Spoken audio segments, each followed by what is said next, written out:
Alors aujourd'hui, on va parler d'un sujet très controversé et à la fois mystérieux et très intriguant. Je vais vous parler du suaire de Turin ou le linceul de Turin.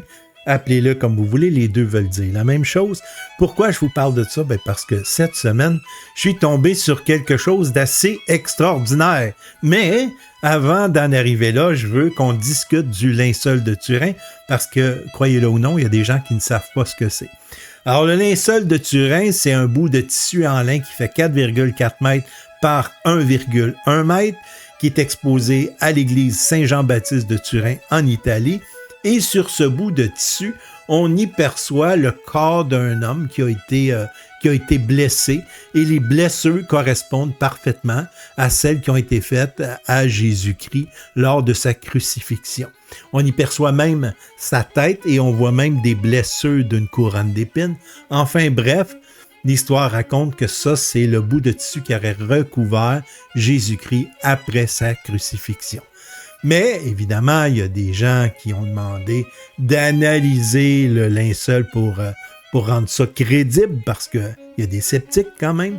Alors, ils ont pris un bout de tissu dans le coin droit ou gauche du suaire en question et ils l'ont analysé au carbone. Et le résultat de l'analyse disait que le suaire date de l'époque médiévale, ce qui viendrait fausser l'histoire qu'il y a en arrière de ce suaire-là. Mais, controverse, quelqu'un a dit que le suaire avait déjà été restauré pour être exposé. Donc, des produits chimiques ont été appliqués sur le tissu, ce qui viendrait fausser le résultat au carbone. Donc, ça remet du mystère sur le linceul de Turin. Mais ça ne s'arrête pas là, parce que l'analyse aussi révèle que pour arriver à imprimer le corps d'un homme sur un linceul de cette façon-là, ça prend une décharge électrique très, très, très forte et de très courte durée parce que sinon, le linceul va prendre feu.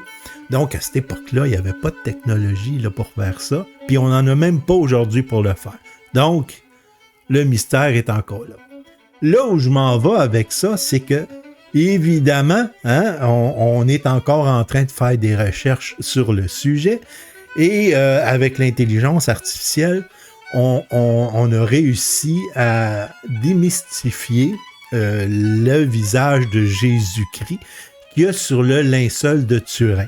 C'est-à-dire, avec l'intelligence artificielle, on lui a demandé, avec les détails du linceul, de reproduire avec exactitude à quoi ressemblerait Jésus-Christ. Regardez-moi ça, le résultat que crée l'intelligence artificielle. C'est incroyable. C'est fou ce qu'on peut faire avec l'intelligence artificielle. Imaginez dans 10 ans ce que ça va être. Ça va être complètement malade. Mais attendez, le mystère ne s'arrête pas là.